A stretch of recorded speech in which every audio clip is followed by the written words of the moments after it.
The Stellar Federation's Grand Chamber buzzed with urgency.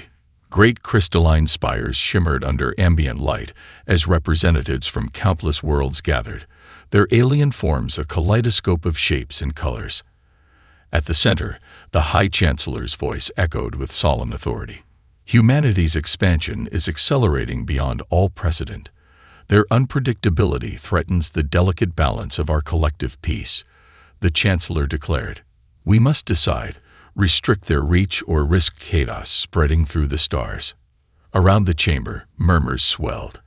The Threks, six-limbed hunters with keen instincts, snarled their agreement. The luminous Veliere, beings of pure energy, flickered nervously. Even the stoic Cauldron, whose species prized logic above all, leaned forward with concern. Humanity was becoming a problem no one could ignore.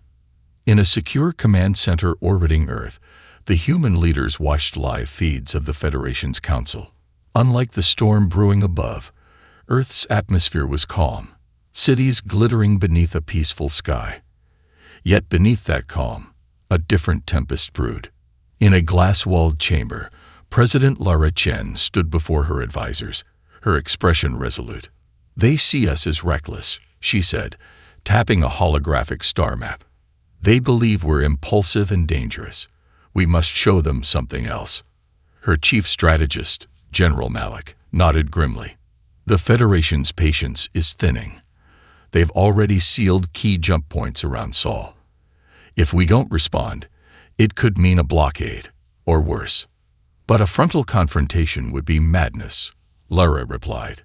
We have to outlast their fear, not feed it. The team debated fiercely. Some pushed for defiant shows of force. Others urged a hidden buildup. In the end, they agreed on a quiet, glacial response. Accelerate research and development in secrecy, strengthen Earth's defenses, and prepare for whatever might come, without provoking open war. Thousands of miles below, in secret underground labs scattered across continents, teams of scientists pored over alien relics recovered from ancient crashes and forgotten ruins. Devices that bent space, materials stronger than anything known, algorithms that learned at breathtaking speeds, all were carefully studied, adapted, and improved. Unknown to the Federation, humanity was no longer the brash novice of old.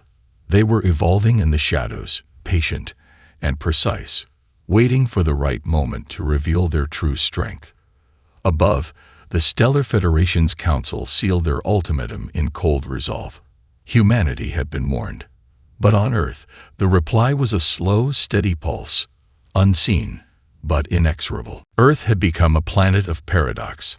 On the surface, life moved with familiar rhythms. Crowded cities hummed, children played, and governments negotiated alliances.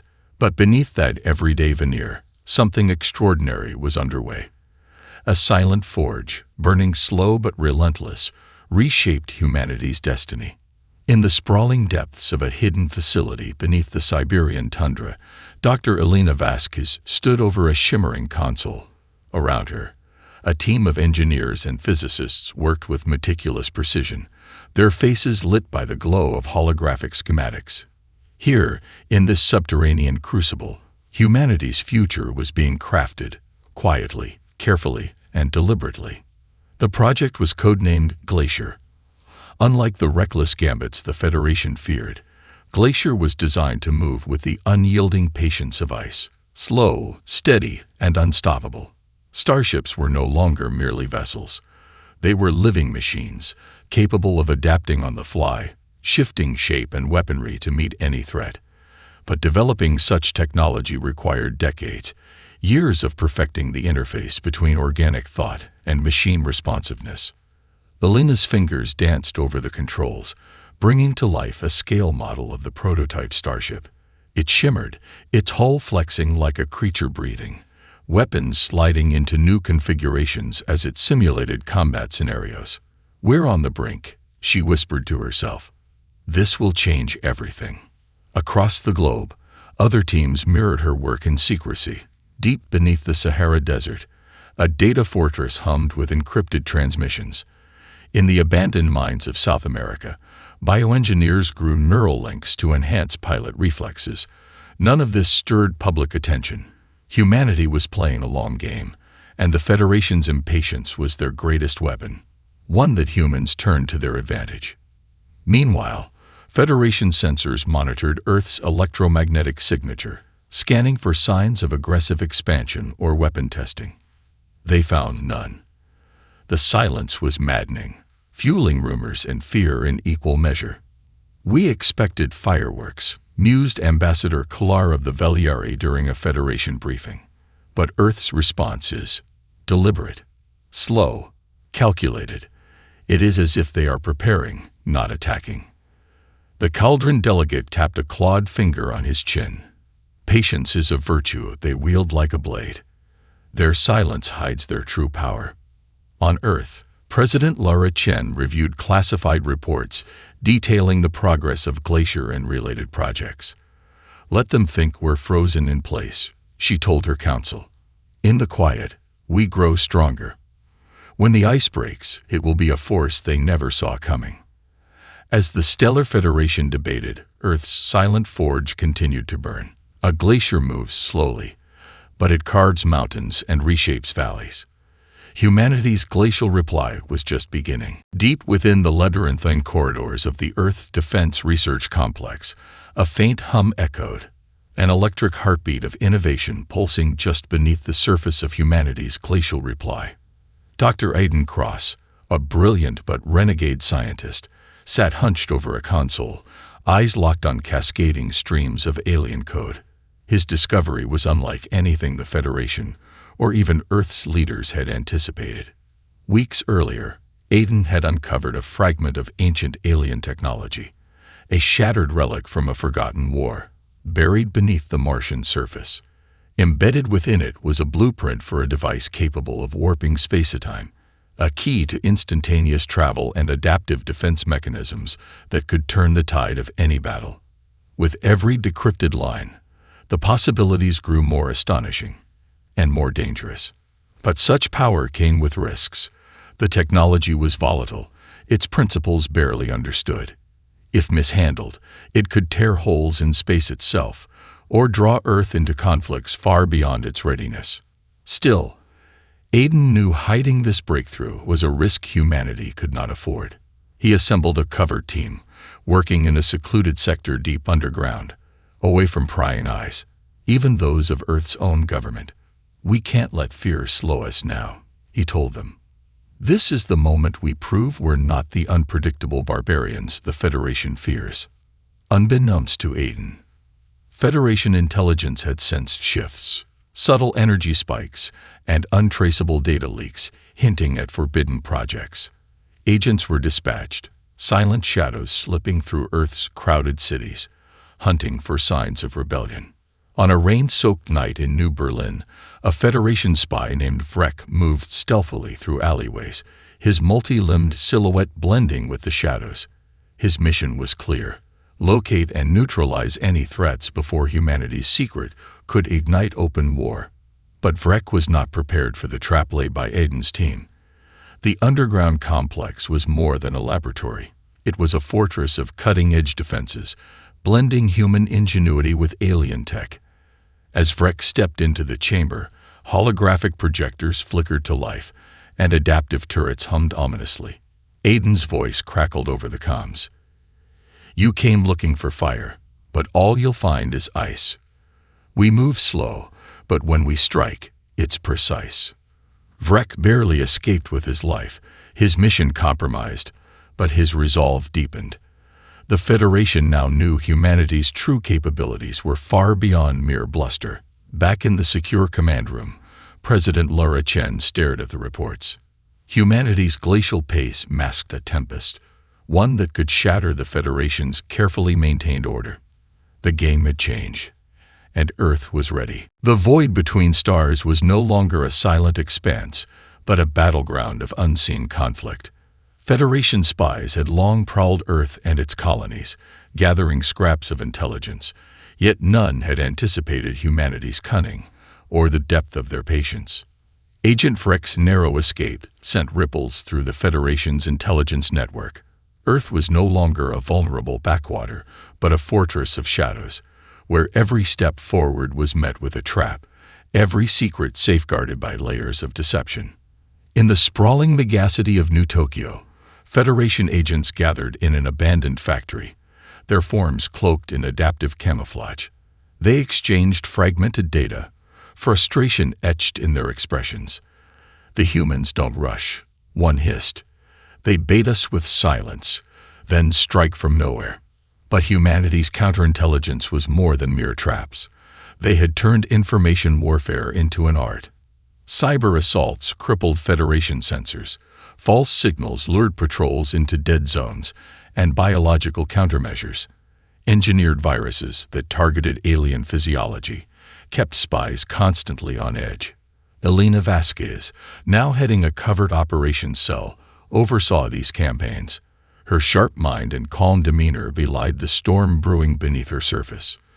"Patience is our greatest weapon," she told her team. "They expect fireworks, but we give them whispers, confusion, fear." The Federation's patience, once ironclad, was cracking. Alien commanders grew increasingly paranoid, distrust sowing discord among their ranks. The Threx pushed for direct assaults on Earth, but the Velieri warned caution, fearing an unpredictable backlash. Even within the Council, debates raged fiercely. On Earth, humanity's shadows moved with precision. Pilots trained in zero-gravity chambers, soldiers practiced silent takedowns in sprawling underground complexes, and AI operators simulated battles in virtual war zones.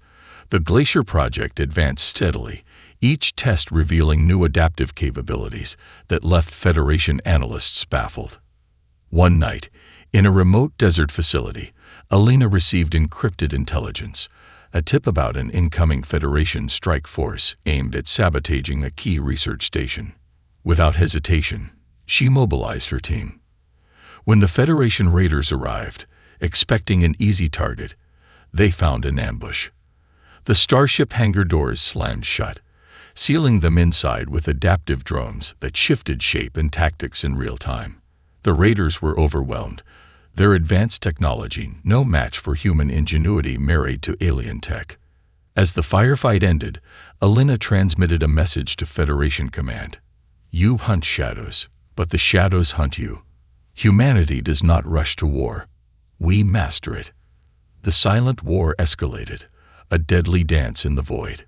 Humanity's glacial reply was no longer hidden.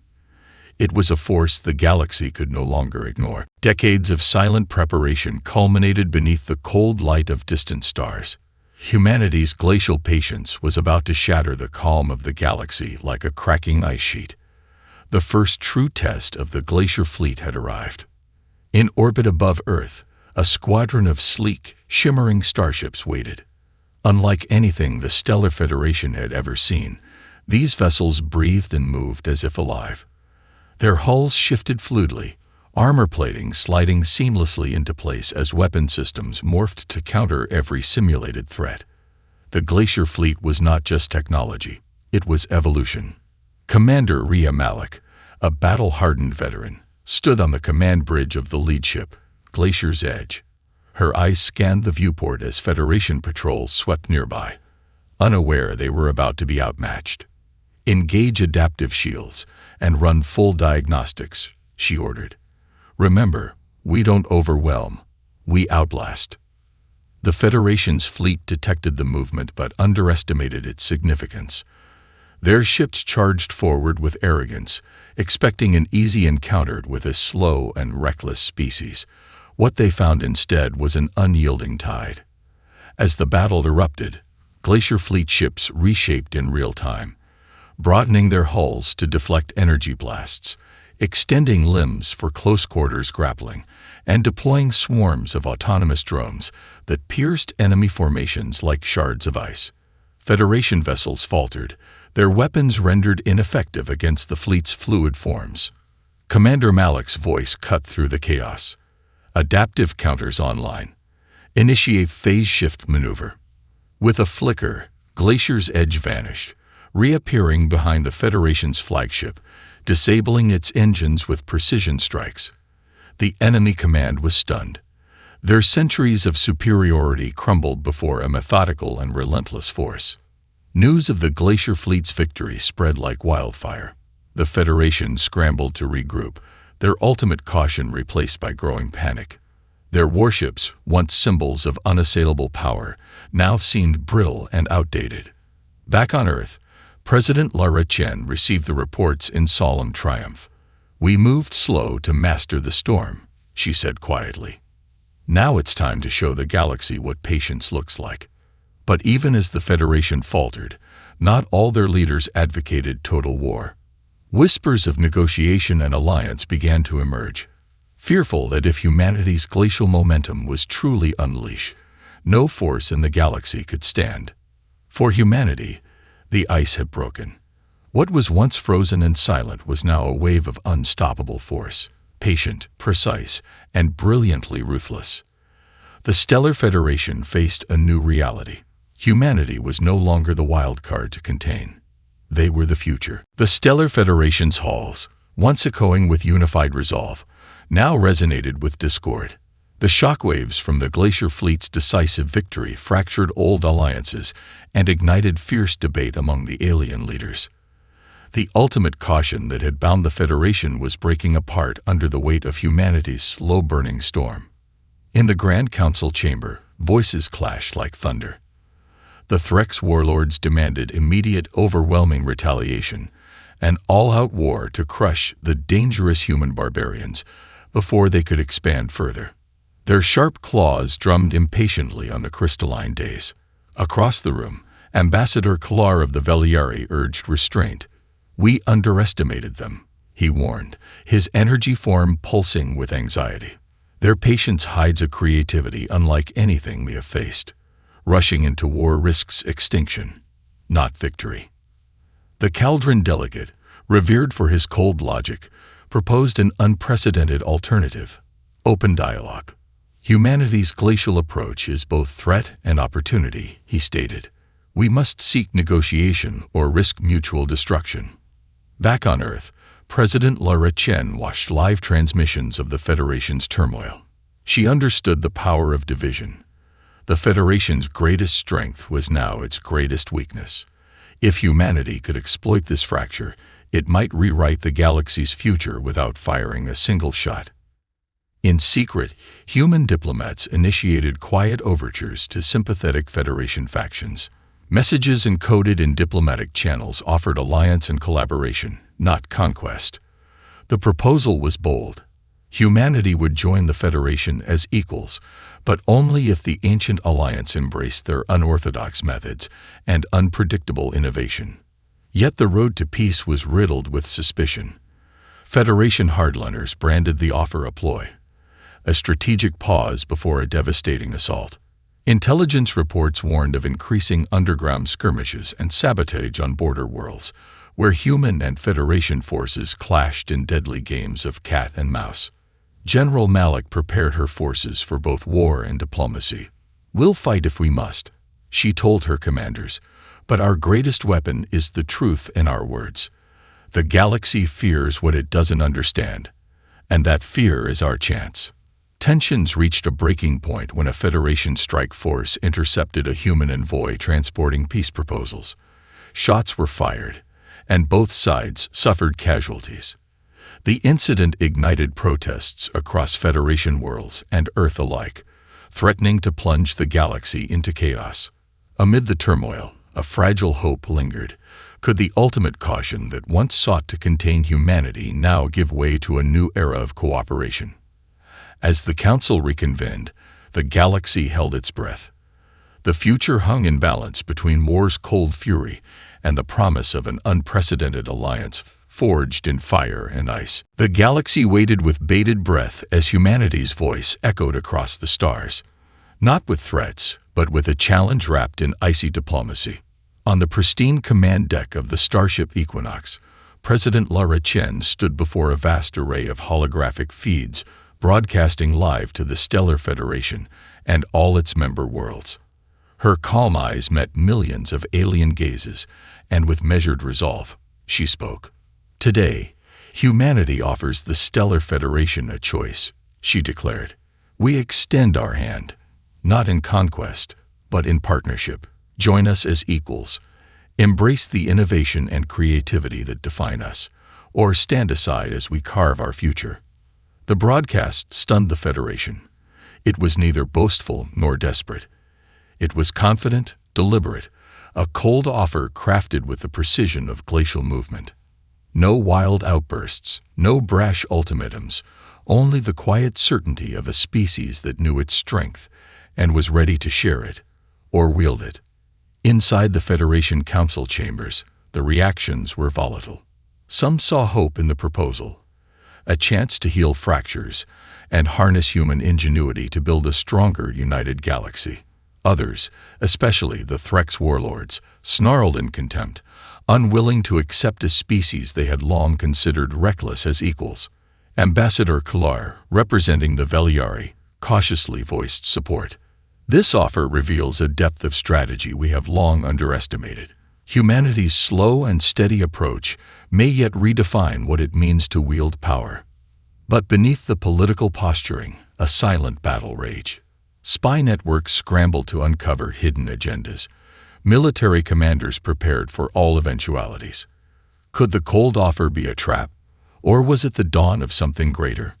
Back on Earth, the Glacier fleet readied for renewed patrols, its starships shimmering with readiness to either defend peace or strike decisively if provoked. Commander Ria Malik's voice echoed through the fleet's comms, firm and steady. "We wait, but we are no longer silent." Meanwhile, covert negotiations began in shadowed rooms across the Federation. Delegates met with human diplomats, wary but intrigued by the prospect of shared knowledge and mutual advancement. The glacial pace of humanity's strategy stretched even the Federation's patience, but it also offered an alternative to endless war. As the broadcast concluded, President Chen's final words lingered across the stars. "The future is not written in fire, but forged in ice, patient, unyielding, and unstoppable." The galaxy faced a choice: embrace the glacial force that was humanity, or resist and risk being swept away by it.